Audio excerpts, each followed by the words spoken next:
Silent but deep. That's probably how I would describe the music of the Rose. There's an unmistakable gentleness in their melodies, lyrics, and beats.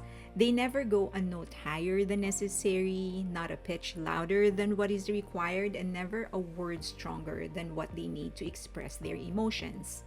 They sometimes sound so perfectly in line with their intentions that it could feel calculated. Until you hear the breaking of Wusong's voice, the words uttered ever so casually, and the verses that perfectly break away from an already smooth flow. That's when it strikes you. They aren't calculated, they are simply blessed with eloquence, and it is refined by their sheer love for music and commitment to their work. They have an acutely strong dominance over their emotions, the resources they have to communicate it, and the sensitivities of their listeners. The result is a naturally perfect, spontaneous release of a perfect mix of brain and heart. What's even better is that they are just getting started. They debuted back in 2017, but like every other person in the world, they were interrupted by COVID, a lawsuit, and the military. But they survived it all. And in 2023, Dual, their album, showed their growth and signaled the best is yet to come. I will do a deeper dive on Dual if you want, but for this video, my very first on the Rose, let's just first look back at 5 of their songs and understand what is it about the Rose that makes their smoothness more powerful than some of the loudest rock guitar riffs and drum solos in the history of rock and roll. Did you know that Wusong, the name of the lead singer of the Rose, the meaning of his name, Wu is wings, and then Song I think is far, so it's like he's going to travel far. For the Koreans out there, let me know if I'm wrong. Okay, this is your request. You wanted me to do some to talk about the Rose. I'm very happy that they're starting to gain attention. They're becoming bigger. I do think that Suga working with him contributed to that, but at the end of the day, it's about the music, right? I mean, if you go and check him out and you don't like his music, then you're just going to leave. So you're staying and you're listening to more of his songs because you like it, because they're good, right? So I'm very happy, and I'm pretty sure that they're just going to go farther and they're going to be more popular and they're going to gain more success, and I'm very happy for that. Okay, if you haven't already, please consider subscribing and hitting that notification button and liking this video. Also share the video if you can, and also follow me in the different social media accounts that you see on your screen right now. Okay, on to the video. Childhood, joy and sadness. Majority of the Rose's songs touch on relationship.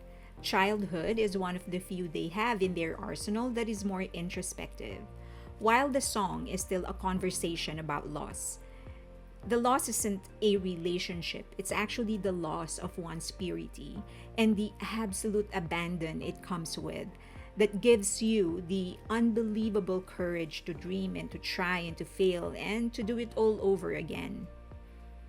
The song does not lament failure, it does not cry over failed relationship, it doesn't mourn any kind of loss of anything material. It's an ode to the future by paying tribute to the past. The joy comes in the discovery that the innocence they have lost is what they actually need in order to move forward and grow and mature. In other words, they see hope. They find hope, and that's how they find joy in the middle of their sadness.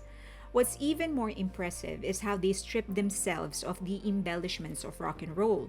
With a piano, acoustic guitar, and barely their percussion, they kept their focus on the narrative, on the lyrics of the song. The same purity and simplicity are reflected on their music video. Joy in sadness. That is a style they are perfecting as they grow their craft. They find the joy in situations where it matters the most and say things with joy when it matters the most. Baby, grounded on emotions. This is a classic The Rose theme. Songs that are highly emotionally charged but processed through an insanely analytical point of view. More concretely, they talk about highly emotional subjects from a practical point of view. The song Baby demonstrates this clearly. In this song, the guy is acutely aware of a relationship going downhill, the limbo he is in with the other person, and the inevitability of it ending. However, he also seems very aware of his love for the other person, and it's that love that won't let him walk away. It has to be the other person that should let go. The whole song seems to capture the moments before the breakup, with the guy waiting for the girl to say the words, but strangely also captures the triangular theory of love. This theory states that love has three components, and if any of these components is missing, the relationship won't survive. First component is intimacy, or the purity of your connection or the bond. Second is passion, which refers to the physical attraction or sexual consummation. Third is commitment or mutual decision to stay together. In the song, it seems he still feels the love, but it's the woman's passion that is gone. It's only their commitment to each other that's holding them together. It's also worth noting that the chorus of the song is one of the heaviest beats and sounds they have ever made, and it is against one of the most painful verses they have ever written. Take Me Down, story through lyrics, melodies, and beats. Take Me Down is about desire to heal, but also the recognition that it may be too late. It's pretty agnostic in the kind of pain it is talking about or the kind of relationship it is applicable to. While The Rose is known for writing songs that are clear on emotions but vague on situations, what makes this song a real standout is how the lyrics, melodies, and beats work together to form and tell the story. The lyrics itself progresses. The first verse describes the sorry state the other person is in. The second verse expresses the desire to move on. The chorus is a cry for help from the person who is suffering.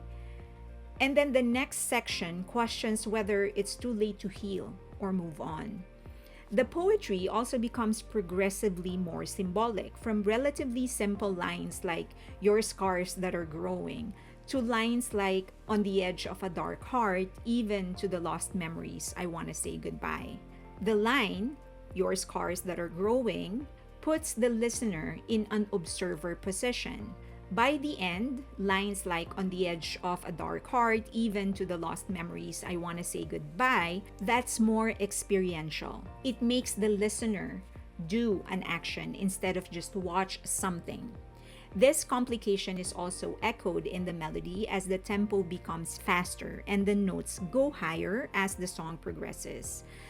The song also starts rather relaxed, even calling the audience to hum with the band in the beginning, but it ends with all the bells and whistles of a rock and roll band. The Rose is a band that tells stories, and they use all the resources music offers them to make sure the story is told succinctly and clearly. Sorry, painting images with their words. Sorry is the song that started it all, and it's easy to understand why. They painted a movie using words and melodies. Right in the opening, they situated us against colored city lights. They made us walk through blurred memories and trapped us in a solitary evening. It is the clarity of these images that allow them to flow through an avalanche of simple but painful thoughts of regrets. With imagery, they manage to make us feel the pain. The words then serve as torture, meant to sustain the misery and regret that we feel. This is also a quintessential pop rock anthem, with all the right highs and lows in melodies and beat, a proper intro of The Rose to the mainstream market. Seesaw. Dialogues. Did someone say wordplay? The Rose's Seesaw explores the ups and downs of a relationship and the emotional challenges and the desire to share and understand each other's pain and frustration. They wrote it so it depicts exactly how a relationship should be. When one is down, the other is up. Interestingly enough, this was not originally meant to depict a romantic relationship. It was written by their bassist, Jae-young, when he was going through something difficult.